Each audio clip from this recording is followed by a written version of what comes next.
Госпожо Филипова, изказвам моята дълбока сърдечна благодарност, както моя, така и на моя колектив, за престижната награда, която решихте тази година да я носи Средно общо образователно училище Пейо Кърчолов Ялов.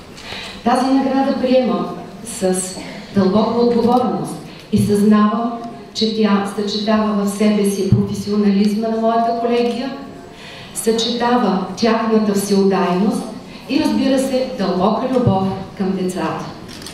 Уважаеми колеги, благодаря ви, че толкова години ми вярвате, че толкова години вървите след мен, че толкова години вървим заедно по пътя на просвещението, така че да радваме, да образоваме децата, които са избрали Средно общо образователно училище за своя образователна институция.